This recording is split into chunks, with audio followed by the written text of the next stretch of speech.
Welcome to 24 Technologies. Okay. Our today's topic is EC2 లో కొన్ని మనము ప్రీవియస్ సెషన్ లో డిస్కస్ చేసాం. Elastic cloud computing. దీంట్లో కొన్ని ఎంతవరకు మనం డిస్కస్ చేసాము, like EC2 family, instance family and template. మనం టెంప్లెట్ని ఏ రకంగా లాంచ్ చేస్తాము అని చెప్పేసి వీటి గురించి, and running instances or stop instances ఏవేవి ఉన్నాయి, ఏవేవి మనకు స్పిన్ అవుతున్నాయి అనే దాని గురించి మనం డిస్కస్ చేసాం. దాని తర్వాత మనకు ఏమేమి ఉన్నాయి కాంపోనెంట్స్, వాటి గురించి మనం డిస్కస్ చేద్దాం.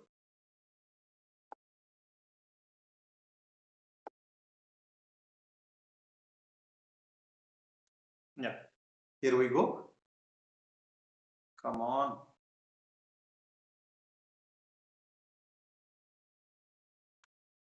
మనం ఫాస్ట్ గానే ఉన్నాం కానీ నెట్వర్క్ స్లో ఉన్నట్టుంది. Okay, that's not an issue. And here what we are going to discuss is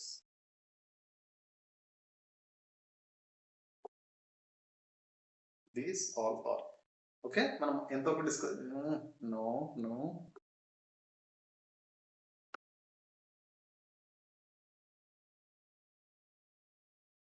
I'll do one thing.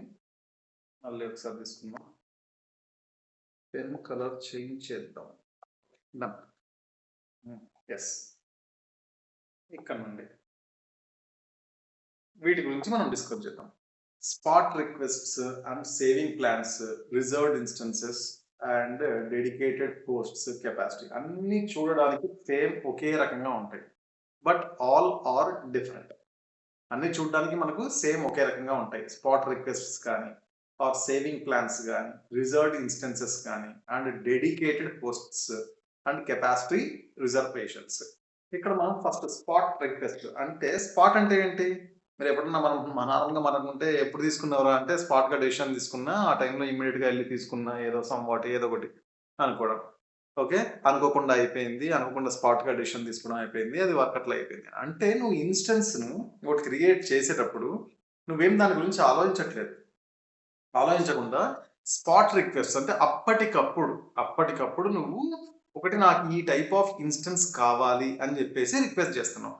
ఇక్కడ ప్రాబ్లం ఏదొస్తుంది అంటే, ఈ స్పాట్ రిక్వెస్ట్ లో నువ్వు ఏదైతే రిక్వెస్ట్ చేస్తున్నావో, అంటే ఏ టైప్ ఆఫ్ ఇన్స్టెన్స్ అని రిక్వెస్ట్ చేస్తున్నావో అది అవైలబుల్లో ఉండొచ్చు, ఉండకపోవడానికి కూడా స్కోప్ ఉండొచ్చు. ఎందుకంటే నువ్వు స్పాట్గా డెసిషన్ తీసుకున్నావు, అవి ఉన్నాయా లేదా. నువ్వు సమ్ టైమ్స్ కాంప్రమైజ్ కావాల్సి ఉంటుంది. ఆ టైప్ ఆఫ్ ఇన్స్టెన్స్ కాకుండా కొద్ది కాన్ఫిగరేషన్ పాయింట్ ఆఫ్ వ్యూలో మోస్ట్లీ జరగదు, బట్ సమ్ టైమ్స్ నువ్వు ఏది కాంప్రమైజ్ కావాల్సి కూడా ఉండడానికి స్కోప్ ఉంటుంది.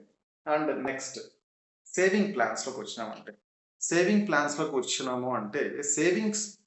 ప్లాన్స్లో మీకు లైక్ ఒకటి ఏదైనా సబ్స్క్రిప్షన్ తీసుకుందాం. సబ్స్క్రిప్షన్ అంటే మీరు మొబైల్కి రీఛార్జ్ చేస్తూ ఉంటారు.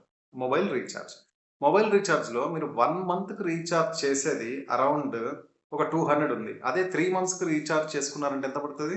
600 పడుతుందా? లేదు, ఆల్వేస్లీ అది 500 550. You will get some discount. అంటే నువ్వు 3 మంత్స్ ప్లాన్ సెలెక్ట్ చేసుకున్నావు. If you go with 1 year plan కోసం వెళ్ళినామంటే you will get more discount. ఆ రకంగా అంటే సేవింగ్ ప్లాన్స్. నువ్వు ఒక ఇన్స్టెన్స్ని ఏదైతే ఉందో దాన్ని నువ్వు 1 డే కోసం యూజ్ చేస్తున్నావా, 1 మంత్ కోసం యూజ్ చేస్తున్నావా, లేకపోతే 1 ఇయర్ కోసం యూజ్ చేస్తున్నావా, లేకపోతే 3 ఇయర్స్ కోసం యూజ్ చేస్తున్నావా, ఆ ప్లాన్ సెలెక్ట్ చేసుకునే దాన్ని బట్టి నీకు హవర్స్ బేసిస్లో ఒక ఇన్స్టెన్స్ రన్ చేయడానికి $1 పడింది అనుకున్నాం. అది నీకు సెంట్స్లో పడడానికి స్కోప్ ఉంటుంది. లైక్ 100 రూపీస్ పడే దగ్గర నీకు 20 రూపీస్, 30 రూపీస్, లేకపోతే 10 రూపీస్. అంటే లాంగ్ డ్యూరేషన్. అంటే నీ టైం లైన్ నువ్వు సెలెక్ట్ చేసుకున్నది ఏది? లాంగ్ డ్యూరేషన్ కోసం సెట్ చేసుకున్నావు. ఆ టైంలో నీకు ఏమవుతుంది, ఆ సేవింగ్ ప్లాన్స్లో నువ్వు సెలెక్ట్ చేసుకున్నావు అంటే నీకు నువ్వు కంటిన్యూగా యూజ్ చేసినప్పుడు నువ్వు స్పాట్ తీసుకోవాల్సిన అవసరం లేదు, లేకపోతే దానికోసం అంటే మనం సేవ్ చేసుకోవచ్చు అమౌంట్స్. ఆ రకంగా మనం సెలెక్ట్ చేసుకోవడం. రిజర్వ్డ్ ఇన్స్టెన్సెస్ దేనికోసం సెలెక్ట్ చేసుకుంటామంటే, ఆఫ్ కోర్స్ ఇప్పుడు సపోజ్ మీ ఇంట్లో ఒక ఫంక్షన్ జరుగుతుంది అనుకోండి. ఆ ఫంక్షన్ జరిగేటప్పుడు ఎప్పుడు నెక్స్ట్ మంత్ ఫంక్షన్ జరుగుతుంది అంటే దానికంటే ముందు రోజు పోయి మీరు ఆ ఫంక్షన్ హాల్లో బుక్ చేసుకుంటారా? వాటెవర్ క్యాటరింగ్ కావచ్చు, ఫంక్షన్ దానికి సంబంధించింది కావచ్చు, ఇంకోటి వాట్ ఎక్సర్సైజ్ ఏదైనా కావచ్చు. మనము సేమ్ డే పొయ్యో లేకపోతే ముందు రోజే చేసుకోము. ఎందుకు? అది అవైలబుల్‌లో ఉంటుందో లేదో అనేది మనకు తెలీదు. కాబట్టి మనం ఏం చేసుకుంటాము, రిజర్వ్ చేసుకుంటాం. ఏది బ్యాంక్వెట్ హాల్ గాని, లేకపోతే క్యాటరింగ్ గాని, ఫ్లోరిస్ట్ తర్వాత ఇంకెవరు కెమెరామెన్స్ కావచ్చు, లేకపోతే పంతులు కావచ్చు, ఎవరినైనా కూడా మనము ముందే బుక్ చేసుకుంటాం. ఇన్ ద సేమ్ వే ఇక్కడ కూడా మీకు నెక్స్ట్ మంత్ గాని, నెక్స్ట్ వీక్ గాని వన్ ఫైన్ డే మీకు ప్రొడక్షన్‌లో ఆ కాన్ఫిగరేషన్ ఏదైతే ఇంత సీపీయూస్ ఉన్నది, ఇంత మెమరీ ఉన్నది, మీకు మిషన్ కావాలి. లైక్ ఇన్‌స్టెన్స్ కావాలి అనుకోండి. ఆ ఇన్‌స్టెన్స్ కావాలి అంటే ఆ టైంలో అవైలబుల్‌లో ఉంటదో లేదో తెలీదు. లైక్ మీరు ఏ రీజియన్‌లో వర్క్ చేస్తున్నారు? ఆ రీజియన్‌లో ఏ అవైలబిలిటీ జోన్‌లో దాన్ని లాంచ్ చేయాలనుకుంటున్నారు? అది కూడా మ్యాటర్సే. కాబట్టి నాకు పర్టిక్యులర్ ఆ రీజియన్‌లో, పర్టిక్యులర్ ఆ అవైలబిలిటీ జోన్‌లో నాకు ఈ టైప్ ఆఫ్ కాన్ఫిగరేషన్ తోటి నాకేం గావాలి? ఒక ఇన్‌స్టెన్స్ రెడీగా పెట్టుకొని దానికేం చార్జెస్ పడవు. బట్ నువ్వు ఆ టైంలో నాకు అవైలబుల్‌లో ఉండాలంటే అమెజాన్ గాని, లేకపోతే అజ్యూర్ గాని ఏం చేస్తుందంటే నీ కోసం ఒకటి రిజర్వ్ చేసి పెట్టింటది. ఓకే. దానికేం మనం ముందేం పే చేయము. బట్ రిజర్వ్ చేసి పెట్టింటది. ఆ టైంలో. ఆ టైంలో నువ్వు దీన్ని యూజ్ చేసుకోవచ్చు. Which one? రిజర్వ్డ్ ఇన్‌స్టెన్సెస్ ఈ టైప్‌గా. అండ్ నాకు ఇన్‌స్టెన్స్ అవసరం లేదు. ఇన్‌స్టెన్సెస్ అవసరం లేదు. నాకు కెపాసిటీ రిజర్వేషన్. కెపాసిటీ రిజర్వేషన్ అంటే మనం ఎగ్జాంపుల్ ఏం తీసుకోవచ్చు? లైక్ నాకు ఇంత సీపీయూస్ కావాలి. ఇన్ని సీపీయూస్ కావాలి. లేదు. ఇన్ని సీపీయూస్ కాదు. ఇంత మెమరీ కావాలి. ఈ అవైలబిలిటీ జోన్‌లో కావాలి అని చెప్పేసి రిజర్వ్ చేసుకోవడానికి కూడా స్కోప్ ఉంటుంది. ఏవి? మనం ప్రీ ప్లాన్డ్‌గా చేయడం. ఈవెన్ ఏమైనా తప్పులు చేసేవాళ్ళు ఈవెన్ లైక్ మర్డర్స్ గాని ఇట్లాంటివి చేస్తుంటారు కదా! వాళ్ళు కూడా ప్రీ ప్లాన్డ్‌గా ఆ టైంకి అలారం పెట్టుకోవడము, దాన్ని సెట్ చేసుకోవడము, ఏ టైంకి పోవాలని దానికి రెక్కీ చేయడము ఇట్లాంటివి మస్తు జరుగుతుంటాయి కదా! వాటిని వాటిని సీరియస్‌గా తీసుకోకండి. నేను చెప్పేది ఇక్కడ ఏది అంటే, ఏదైనా మీరు ఒక వర్క్ చేస్తున్నారంటే దానికి సంబంధించిన పీఓసీ ప్లాన్ అవి మొత్తం రోడ్ మ్యాప్ అవన్నీ వేసుకొని ఉంటారు కదా! ఇన్ ద సేమ్ వే ఇక్కడ కూడా ఆ కెపాసిటీ రిజర్వేషన్స్ మీరు చేసుకోవడమా? లేదు అంటే ఏ టైప్ ఆఫ్ ఇన్‌స్టెన్స్ నీకు కావాలి అని చెప్పేసి రిజర్వ్ చేసుకోవడమా? ఇవి కూడా మనం పెట్టుకొని ఉంటాం. రైట్? ఇది మన టుడేస్ టాపిక్. ఈ సెషన్ టాపిక్. ఇక్కడ మీరు చూసినారంటే ప్రతి ఒక్కటి మనం డిస్కస్ చేసినాం. Type of instances and template అంటే ఏంటి? And spot request, saving plans, reserved and capacity reservations ఇవన్నీ.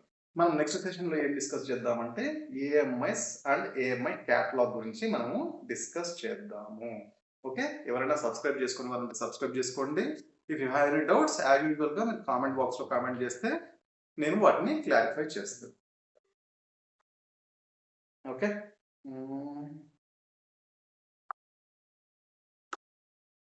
ప్రాక్టీస్ చేసుకోండమ్మా. డైలీ బేసిస్‌లో ప్రతిరోజు ప్రాక్టీస్ చేసుకుంటే మీకు ఆ రోజు క్లారిఫై అయితది. ఏ రోజు ఆ రోజు చేసుకుంటూ ఉంటే డిసిప్లిన్‌గా కొద్దిగా ఫాలో అయినామంటే మనకన్నీ ఈజీగానే ఉంటాయి. ఇంకొకటి ఏది అంటే స్టాప్ చేయట్లేదు. 1 సెకండ్. హ్మ్. ఒకటి చిన్నది ఈజీ అనేది వర్డ్ వచ్చింది కాబట్టి నేను చెప్తున్నా. ఈజీ అనే వర్డ్. ఓకే. ఈజీ అంటే ఏంటి? Easy and tough. ఈజీ అంటే ఏంటి? టఫ్ థింగ్స్ అండ్ ఈజీకి ఈ రెండిటికి డిఫరెన్స్ తీసుకుందాం. డిఫరెన్స్. ఇప్పుడు ఎవరినైనా మీరు 1+1 ఎంత అని అడిగితే ఇమ్మీడియేట్‌గా 2 అని చెప్తారు. ఎందుకు? వాడికి ఇది తెలుసు కాబట్టి అది ఈజీ కాదు. వాడికి అది తెలుసు. 1+1 తెలుసు కాబట్టి దాని ఆన్సర్ వాడికి ఈజీ అనిపిస్తది. ఇప్పుడు సపోజ్ 144, 5, 3 ఇంటూ 246, 28 ఇది తెలుసా? తెలీదు. కాబట్టి ఇది టఫ్ అనిపిస్తది. ఇఫ్ ఇన్ కేస్ దీని ఆన్సర్ కూడా వాడికి తెలిస్తే వాడికి ఇది కూడా ఈజీనే. అంటే ఇక్కడ మనం అర్థం చేసుకోవాల్సింది ఏంటంటే నీకు ఏదైనా ఒకటి తెలిస్తే నోన్ థింగ్, నోన్ థింగ్ ఏదైనా ఉంది అంటే నీకు అది ఈజీ. తెలీదు అంటే కష్టం. నోన్ థింగ్ అనేది ఎట్లా తెలుస్తది మీకు? మీరు వినాలి, first listen and practice. Practice. Okay. ఈ 2 ఉన్నాయి అంటే మీకు ప్రతి ఒక్కటి ఈజీనే. నీకు ఈ సబ్జెక్ట్ గురించి తెలియకపోతే అది టఫ్. కాబట్టి ప్రతి ఒక్కటి ఈజీనే. ఏది మనకు తెలిస్తే ప్రతి ఒక్కటి టఫే మనకు తెలియకపోతే. అదొకటి గుర్తుపెట్టండి. ఈజీ, టఫ్ అనేటివి ఏముండవు. అది మన ఇంట్రెస్ట్ పైన డిపెండ్ అయి ఉంటది. ఓకే. రైట్. చలో. Will meet in next session.